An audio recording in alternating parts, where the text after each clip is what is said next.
Do you want more success, more growth, more results? Then it's time for the Boundless Success Accelerator from the Modern Observer Group. This isn't your average coaching program. It's where top performers come to dominate. Weekly group sessions, on-demand coaching, a community that's got your back, and a power-packed library of tools to supercharge your business and career. No more excuses, no more waiting. Get in, level up, and start building the life you've been dreaming about.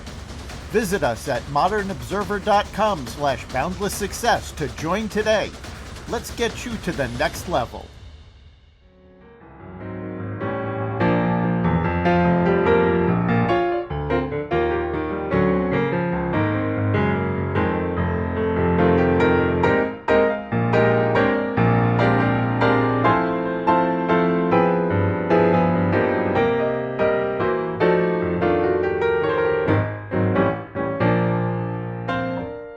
Simple questions for 100 people. Welcome to the experiment. I'm Bill Correll, and this is my investigation. I'm researching to gather data from 100 beautiful human beings for the sole purpose to see what actually happens across the interviews. The questions are fixed, and all the interviews are going to be consistent, and the variable will be the actual participants, yourself and your answers. It's as if I'm having you, LaChelle, come sit on my porch to share your thoughts so that I can learn about people. Okay. So I don't know what we're going to learn when we're done, but I'm definitely having a good time with the process and hearing your particular story. So what is your full name? All right. It is LaChelle Renee Adkins. Renee. Now, is that with one E or two? Or is it Two another? E's. Okay, It's good. two E's. Yes. Mm-hmm. Yeah, okay. That's funny. I went to college with a gal who was Renay, Renee. Right. Yeah, there's a lot of different versions. Yes, Yeah. ma'am, there are. And that comes Mm-hmm. from that creative motherly spirit in a lot of instances, right? It's true. It's true. So, LaChelle, Mm-hmm. that's kind of cool too. Renee's Thank you. more, yeah, Renee's more traditional, but LaChelle is one of those creative names, in my opinion. Yeah. I hated it growing up. I love it now as that I'm older, because it was always, how do I pronounce this? And I'm thinking it's just like Michelle, Right? but with a la in front of it. But yeah, anytime there's some kind of variation, people just can mess your name up.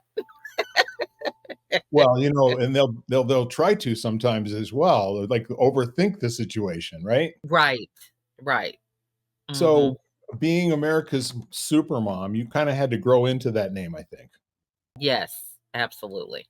And now it just seems to fit you like a glove. Yeah. I think the fact that my kids embrace it really is the thing that really says, okay, I've arrived. My kids are really, embracing that name. So, yeah, it's been a journey, continues to be a journey, but, I'm up for the challenge for sure. Well, since you mentioned your kids, this is an Hmm. interesting thing to me because I am the eldest of six children in my household, right? Hmm. And how many kids do you have, Supermom? I have 15. So we still have 11 that are at home. And two of our children are on the property, um, in RVs, right? So they have their own families, two separate families that are there, Yeah. and yeah, it's a nonstop entertainment situation here So, around these parts for sure. And well, then, I was an only child, so of I course you didn't would. grow up with siblings. Yeah. So had a lot of cousins because my mom was one of 12, but still just in the everyday aspect, we didn't live close to them. In terms of, like in a neighborhood, they were like an hour and a half away. So it was pretty lonely growing up as an only child. My wife was an only child, and when she first came Mhm. to my home, it was our house was always where all the neighborhood kids gathered. I'm sure yours Yeah. is the same way. Mhm.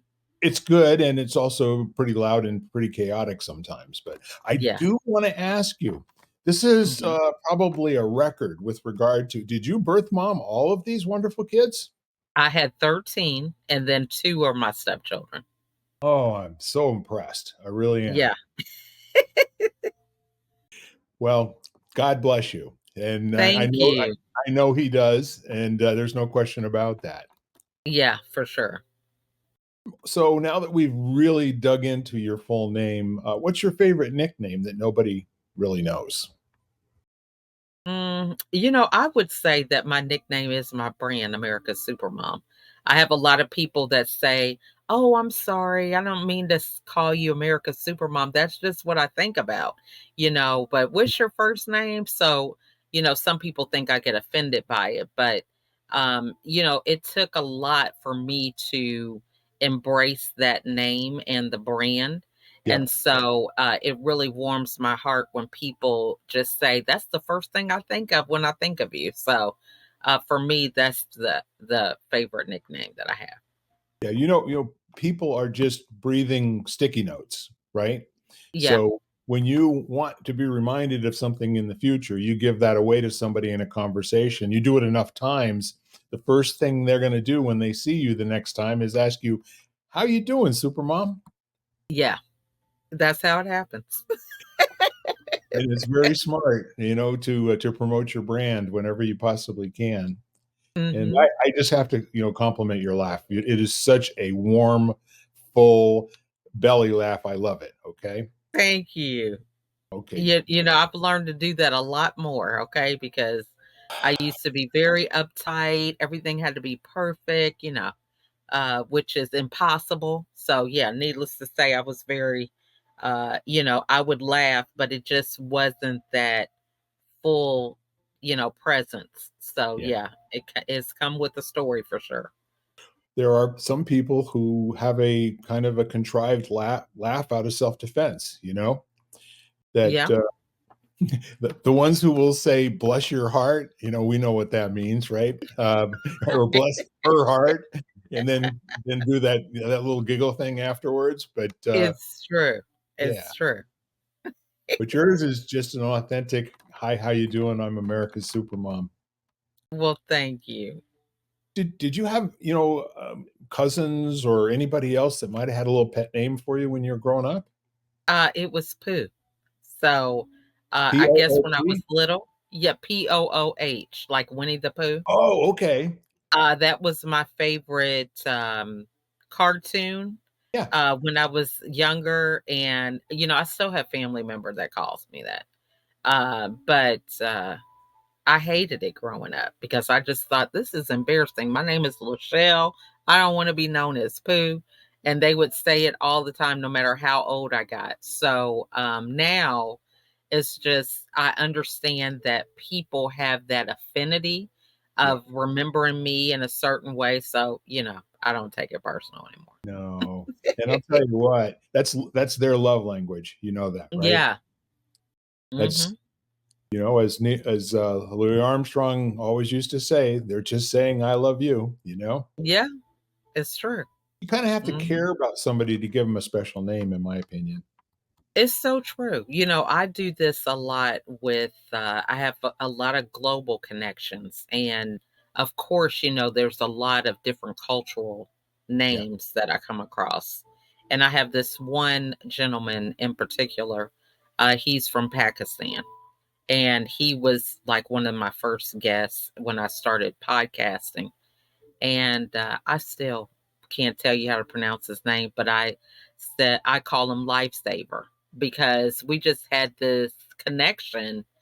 To me, it was about life, and he loves it. I'm like, "Hey, Lifesaver," and whenever I talk to him, because I feel like if someone takes time to even think of giving you a nickname, yeah, that's pretty special because I know just like I said, when I grew up, I just couldn't stand when people would mess up my name, yes, or to just say, "Oh, whatever it is," it's like you're ignoring the person or not really acknowledging them.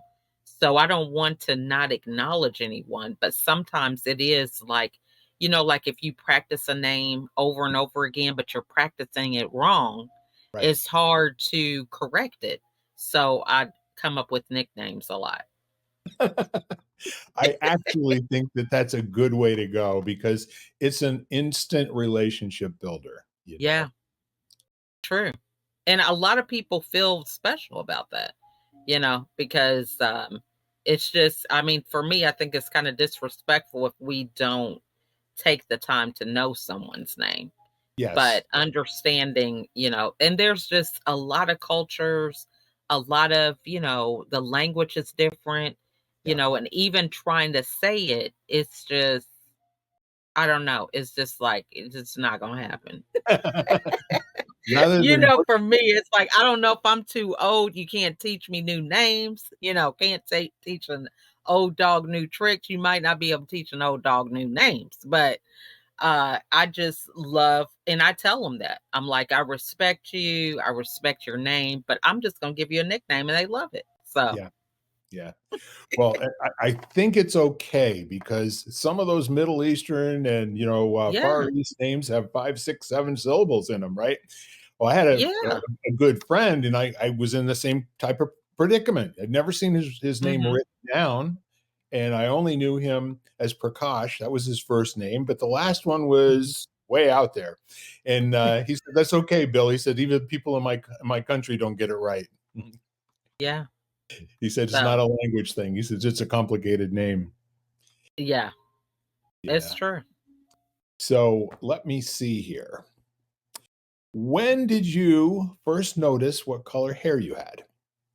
I would say teenage years, um, maybe middle school. Really in terms of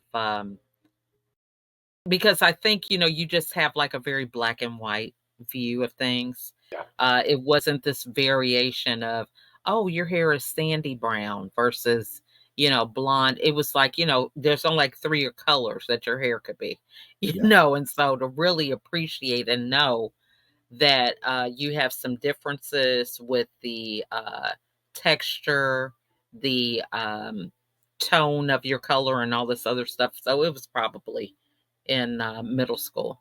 Yeah. My beloved son-in-law, David, he's a 6'5" black man. He was scouted in high school to play college basketball, 4 different schools, including St. John's, right? Okay. He got into a bad situation with his cousin and he was shot, and he's been a paraplegic since then, and he's in his 40s now. Uh-huh. However, I have had these conversations. Uh, he is deep dark 98% cacao chocolate, you know, Okay. and he's a beautiful human being, and I just love him to pieces, you know. Yeah. So it's complexion wise. The only thing I've ever really noticed is when I had a mole on my cheek, you know, that Yeah. all of a sudden it just seemed like it just showed up. But for back onto your story, and thank you very much for being such a willing partner here. I appreciate you. Absolutely. Absolutely. So, what's your favorite thing to do to intentionally waste time? It's got to be, spider solitaire.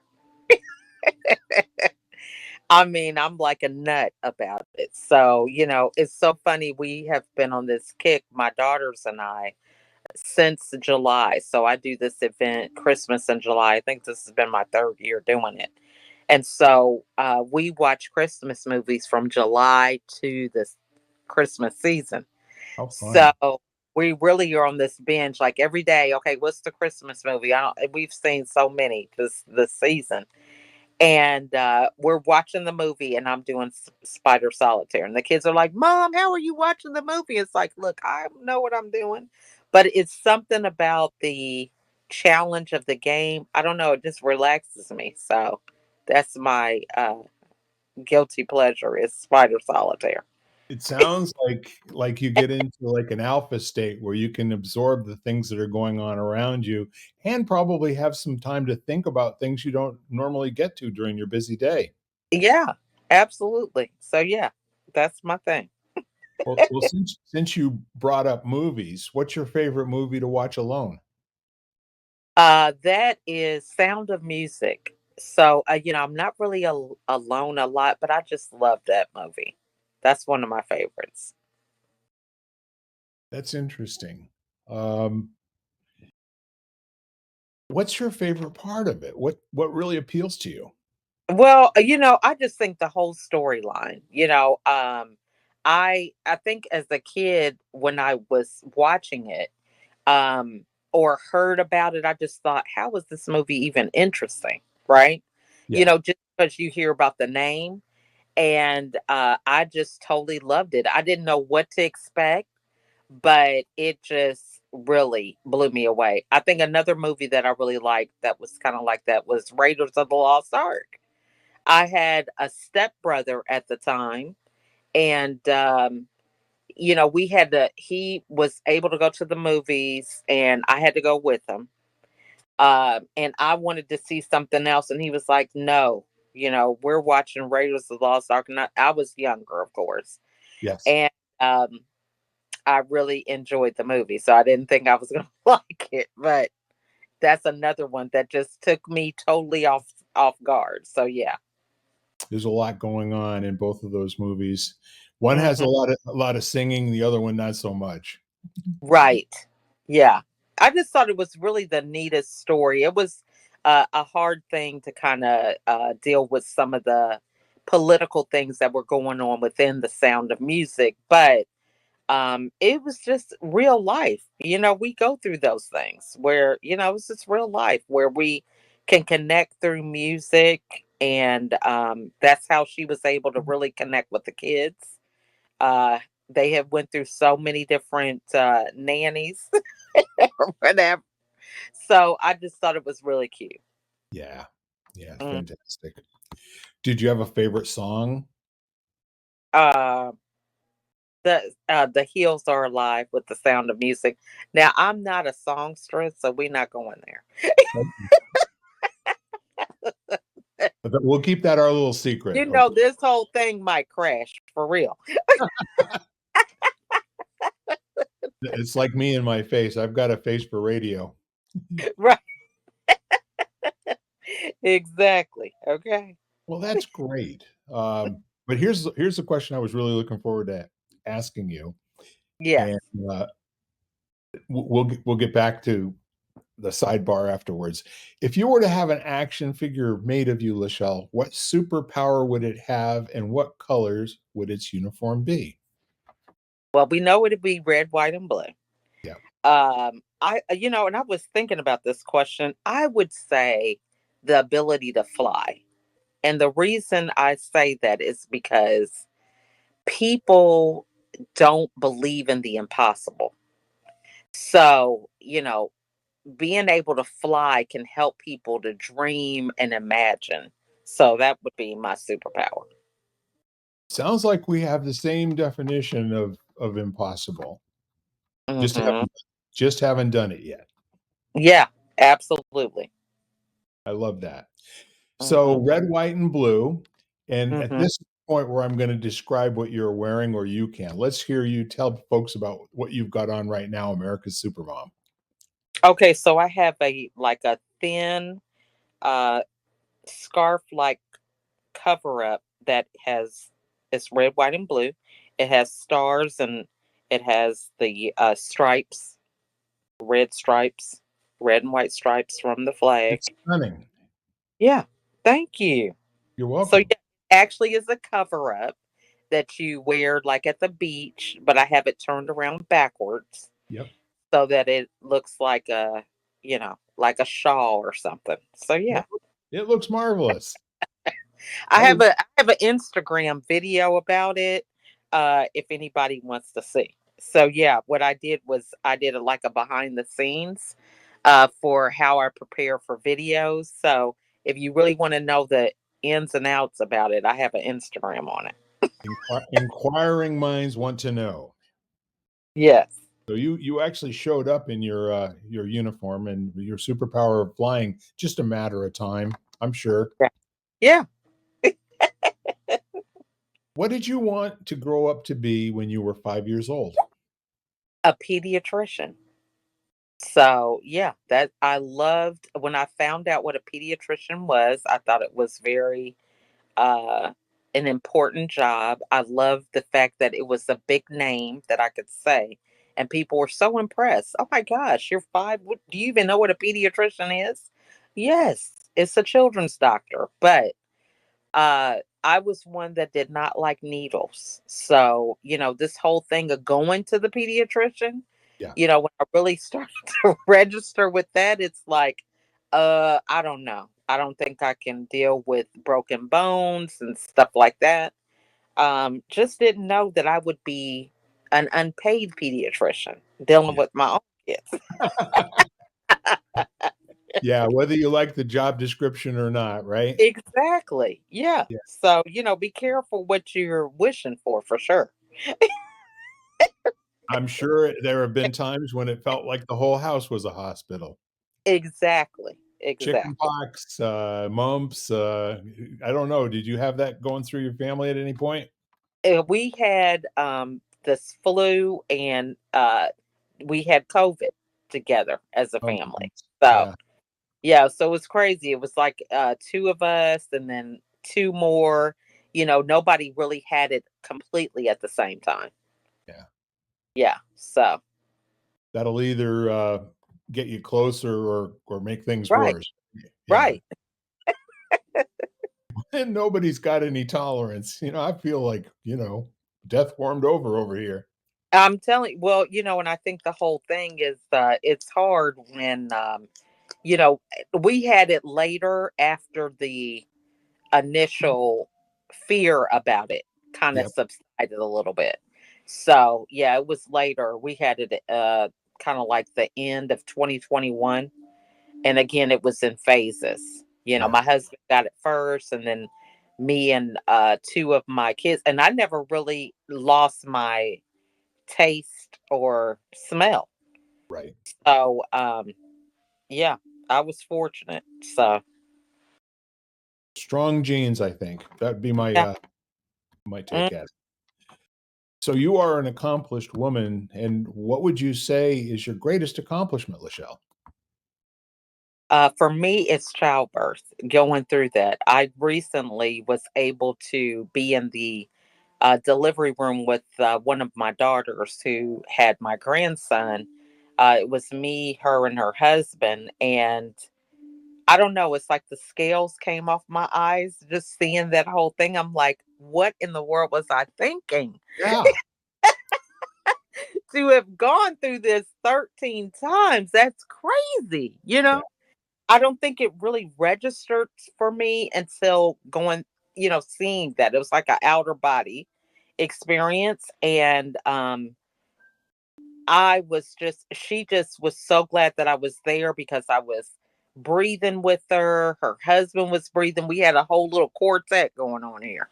But with the nurse at some points, but everything just kind of came back, and I was just like, I just cannot believe I actually did that 13 times willingly.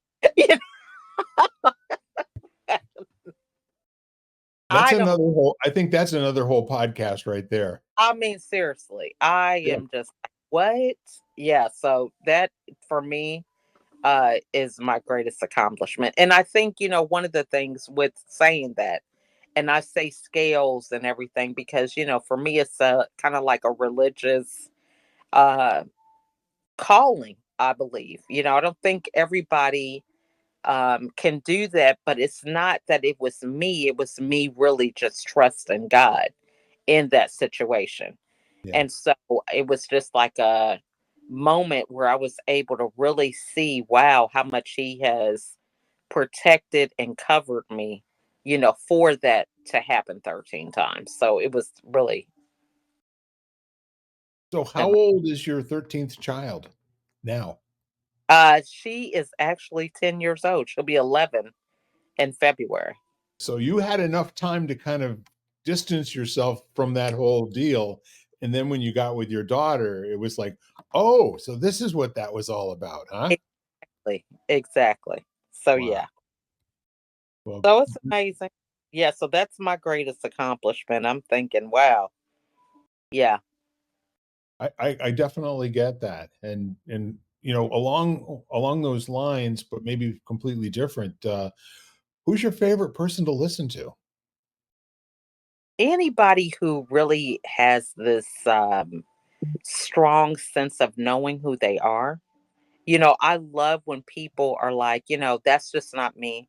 I don't do that. Or, they just have this confidence to not feel like they have to say what other people expect them to say. They just draw me in with being able to show up as themselves. So I can listen to people like that all day. I love it. Is there anyone who comes to mind off the top of your head? Mm, it's so many. I tell you, I have conversations every day. Okay, that's a non-negotiable for me is to talk to somebody Yep. because my world has been opened up from simply having conversations. It leads to this connection and that connection, or a project, or a book, or a interview. So I just feel like, I just have to be present in order to enjoy that. So it's not really so much the person as it is me doing the work to be present with people to pick up on that. Does that make sense? It actually does.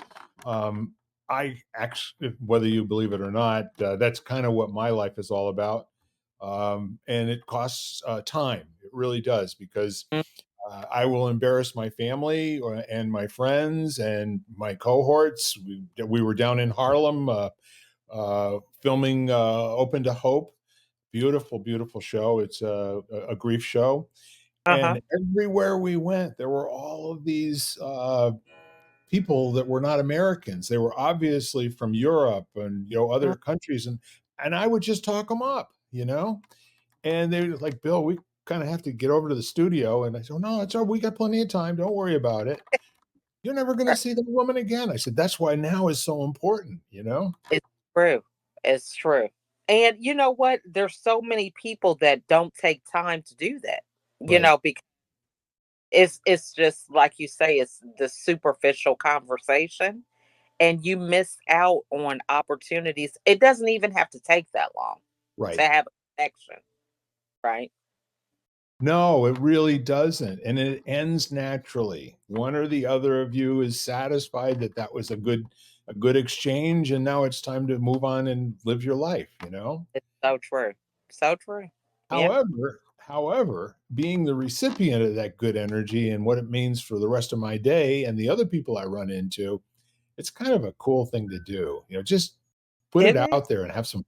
Yeah, It really takes people off guard too, because and I think, I don't know, it's kind of like when you're present, you unlock something that other people, it's right there for everybody to see. But if you take that time, it's amazing. And so sometimes it surprises the person that you connect with because, right.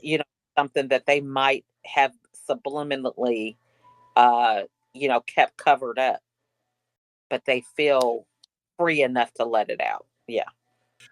And that's the rewarding part, LaChelle, is that people will risk in a conversation with a complete stranger and talk about things that they wouldn't even tell family members. It's true.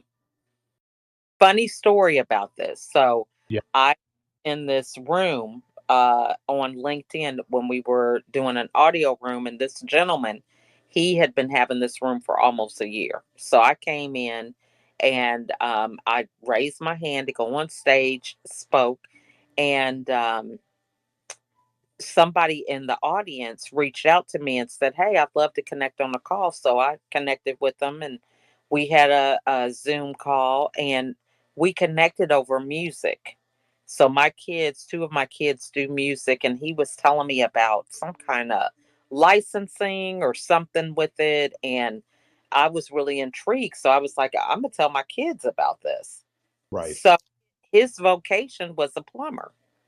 And I went back to the room the next week, and I don't know what the topic was. I raised my hand again, and I had mentioned that I had got on this call with the gentleman, and I said, like, he's very passionate about music, and his vocation was a plumber. And the guy who hosts the room says, "What? You're talking about this gentleman?" And I said, "Yeah." He said, "I talked to him in person and regularly for like 3 years. He's known him and never knew that he did music." You see what I'm saying? And I was on a Zoom call with him for 30 minutes, Yeah. you Well, know? see, that's the neat thing. You and I don't talk about stuff. We talk to people, Right.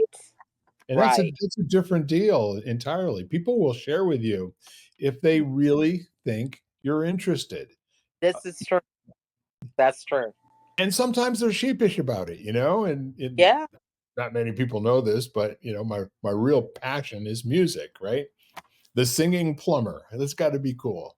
That's what I told him. I said, you should try to, bring that with your brand. That can make you unique. We That's went all into this marketing campaign. yeah. What's a Yeah, better brand, huh? I mean, the singing exactly. plumber. There aren't a lot of people standing in line for that job. It's true. It's true. Yeah. So, yeah. Well, that's marvelous. I appreciate and I now understand in more detail why your favorite person to listen to is the one you're with. Yes, absolutely. And I And love what you said earlier because I have someone in my network that says when you're in a conversation, she calls it your communication partner. And I thought that is powerful, yeah, because a lot of times we just show up or do these things and we don't recognize that communication is a partnership, yes. right? To make sure that we're both coming together and understanding what each other is saying. So, And it's the same thing if you're speaking in front of a large group. Your energy and next ideas have got to come from the overhead. What's in the in between, exactly. Hmm. And then you're not talking at people, you're talking with them. Exactly. Perfect. Exactly. This is a lot of fun. Please complete this sentence. When I Okay. grow up, I'd like to. Travel more, with my family. So that's my thing is, a lot of people think, "Oh, I want to get away." No, I want to really be able to take my kids, adults, grandkids, just anywhere that I want to go. Just bring the whole family. So that's my thing. So I know somebody at home just sent me this question. Do you have a school bus or something? We actually rent a 15 passenger now. We used to have one. I would drive it on a regular basis Yep. when the kids were younger because they would need, like soccer gear or basketball gear, cheerleading stuff. I always had to have all these things in the car, and then they want to have a friend. So, but now our kids, the youngest is 10, and we have three young ones. They're 10, 13, and 14. So Yeah. everybody else is driving age, and they have a car, or they use the family car. So with just three little ones, we really don't have a need for a large vehicle, but we rent it when we do take road trips and everything. So yeah. Yeah. Mhm. So is there a consensus on where you all would like to travel together, or are there different ideas on that? Well, I'm excited because we are planning to go to Aruba. Um, yeah, so I am in the process of getting passports for the younger ones that don't have it. So we are planning to go in June. One of our cousins is celebrating her graduating with her master's with nursing. Wow. So she's already been practicing nursing, but she went to get more education around it. So yeah, we're planning to go in June. Have you been to Aruba? No, this will You be will. my first. actually going out of the country. You'll love it. Okay. We're You excited. would It's only 60 miles off of Venezuela, but Mm, it's a first world country. I mean, as far as being a territory and everything, it's a playground for rich people. mhm. And there's no poverty on Aruba anywhere. You know, Wow. it's almost stark because Aruba wasn't the first island that we traveled to when we started taking cruises, but it was pretty usual that everywhere we went throughout the Caribbean and in Mexico, Cancun and Cozumel and that sort of thing, there Mhm. were some pretty seamy parts of town, but Right. not on Aruba. Aruba is high rent every square inch. It's Uh, beautiful. I'm excited. I'm looking forward to it. Yeah. Well, I don't know if you play golf, but I played golf there off of a cruise. Oh. And the name of the club was Tierra del Sol, and Mhm.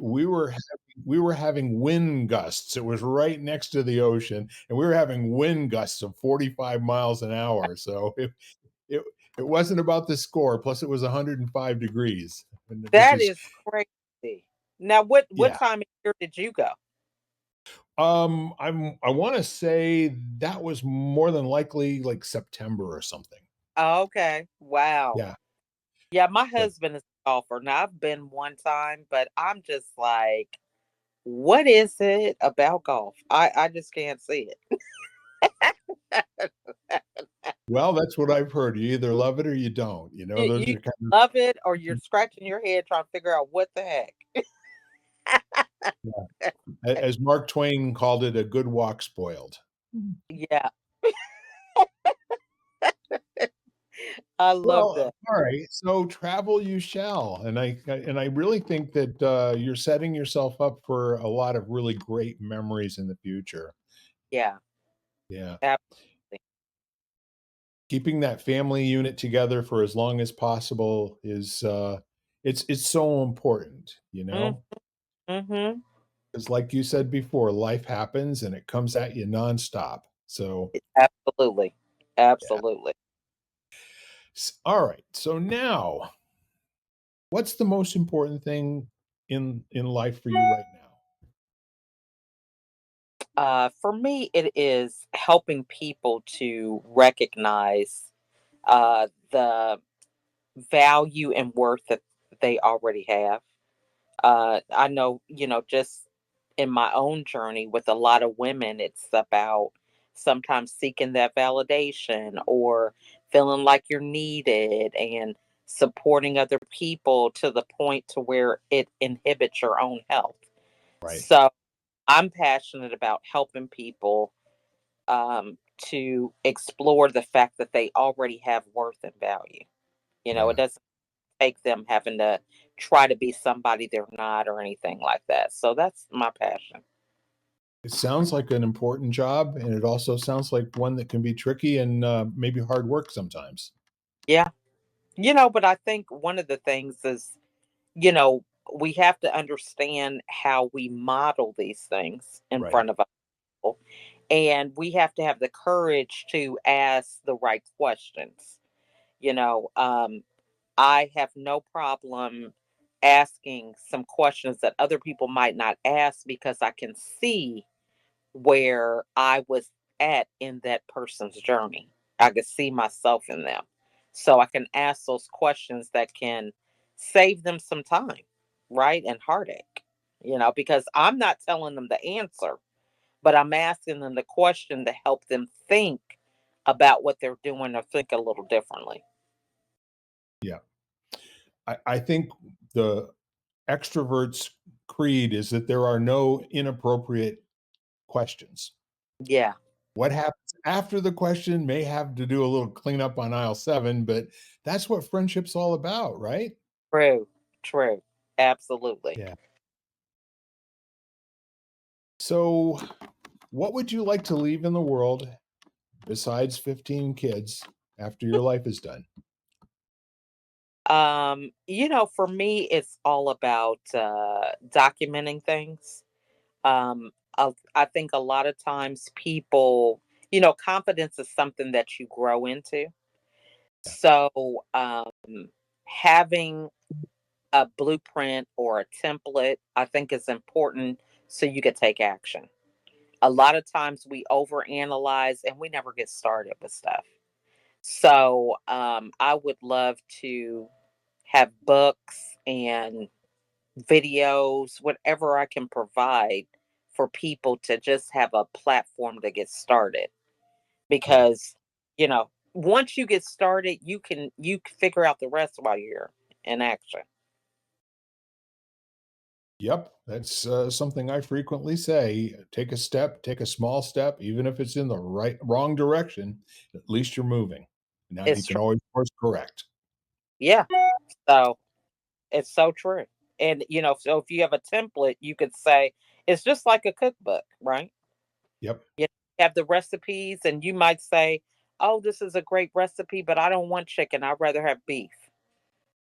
Or I don't want onions. I'd rather have green peppers. But at least you have a framework to get started with. Yes, it's exactly right. Once you've got recipes, then you've got skill, and then when you get skill, then you can improvise, and then you can fly. Hmm. Absolutely. There you go. I really think that's a worthwhile endeavor, to leave a bread trail for the folks that are coming so they don't have to do every single thing the first time. They Yes. will. It'll be the first time when they do it, but at least they'll have some confidence to maybe do it more quickly Right. and recognize that, if you're going to grow in life, you got to really make failure a real good buddy. Mm-hmm. And that's a hard message for a lot of people to get. Well, and I think even if we just look at it as the process, a lot of times people embrace failure to really, and if you embrace failure, you sometimes don't get started because you don't want to have that. Right. But if recognize, oh, okay, this is part of the process. Because, I'd say it's like cooking a meal. If you eat the meal and it's not quite done, it's not going to taste good. So you Yes. got to make sure that it has enough time to cook. And so a lot of times we stop things prematurely and it just hasn't completed. It's not complete yet. That's the problem. So we label it as a failure when really, if we had kept it in the oven longer, it might have turned out perfectly. Yeah, it could just be an experiment, and the way that the first experiment worked, it didn't work. Now what? But we sometimes look a little bit further into ourselves as the cause or the reason or something of that nature, and not looking forward to the next failure after that kind of an experience. A- However, you and I both know people that throw themselves at something, it doesn't work, and they go, "Okay, terrific. Let's get back up and do it again." Skate Absolutely. skaters, athletes, you name it. Hmm. Even people that are budding podcasters. Yes, absolutely. You just gotta just hit the ground running. That's the only way. Well, your cooking and baking story takes us into our 13th question, and, Okay. any baker, or bakerette, worth their salt always gives you more than you expect. So when you buy a dozen of something, you get a free 13th one. Well, here's your baker's question. Hmm. What is the thing that most people misunderstand about you? Hmm. Uh, that how embracive I am for uh collaboration. Sometimes the name America's Supermom is, one where people give me a lot of accolades for, oh my gosh, you've done this. And they lose sight of the fact that, I realize I couldn't do it alone. And I'm very inclusive about, helping us all to shine. And not, I don't care who gets the credit. I used to be that person that, oh, I have to have my name on it. I got credit. I did this. but I'm more passionate about the job being done rather than who's getting credit for it being done. So that would be the one thing that I would say is misunderstood. Yeah. So how would you communicate to people um, without having to say all of those words? Hmm. Because I get you as a very inclusive person. We've not known each other for very long, but you're just a wonderful energy in the room, and I always feel like you're right here. So Yeah, I think, what I have learned is to be observant and listen better, because I've learned that people will express through words where they're at. And so I've learned, sometimes it's not even worth me saying anything because they're not going to change their mind. And right. I'm not going there, you know? So I just listen better.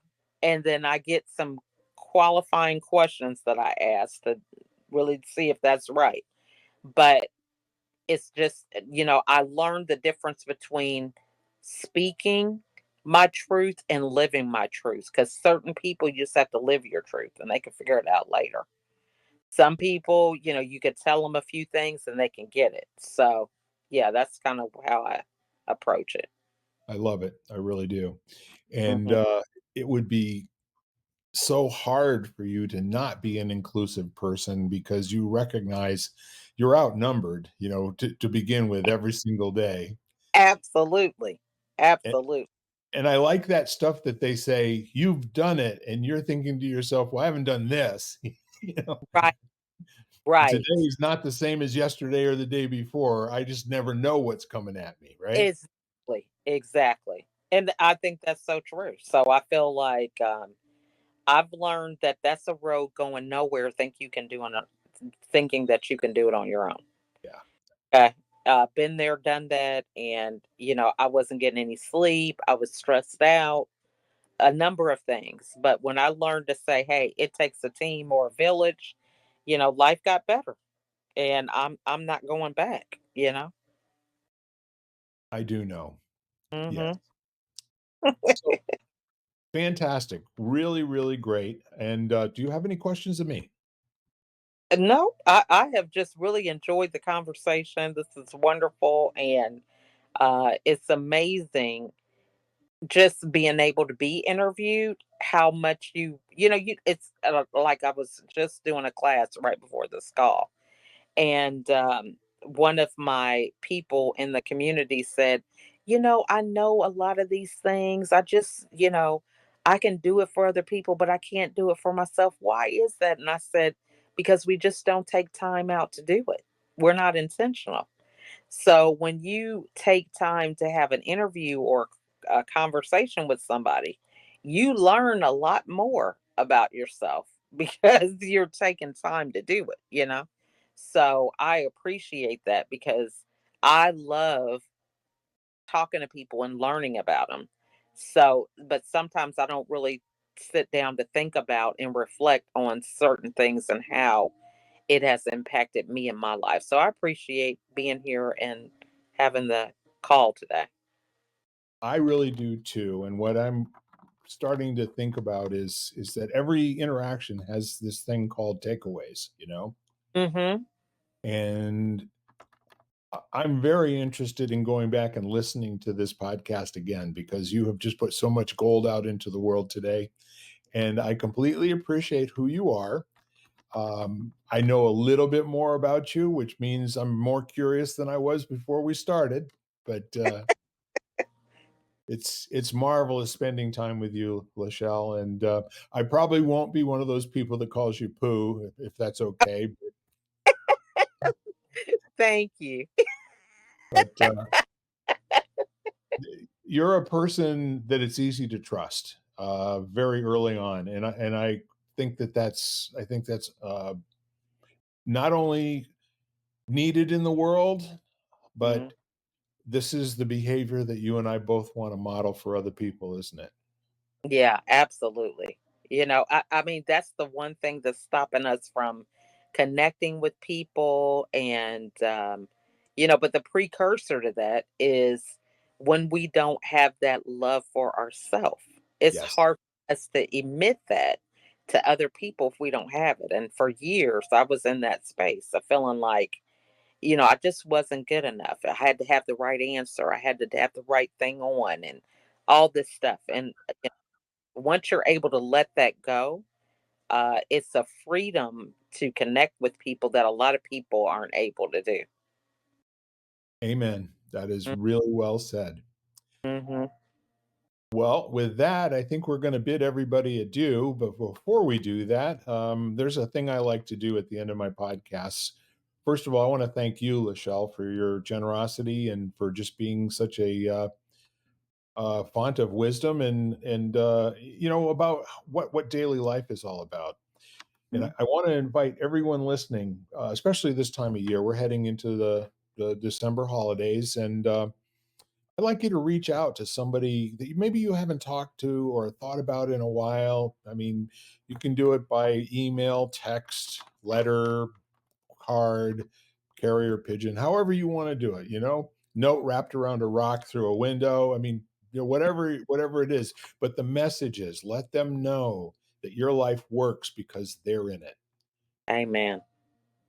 With that said, happy holidays to you, LaChelle, and God bless you. And I know you're going to be making memories all through this month, and I can't wait to speak to you again real soon.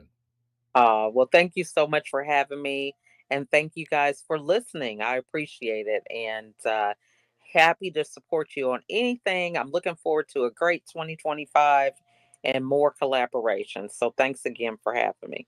My pleasure. Ladies and gentlemen, we are Simple Questions for 100 People.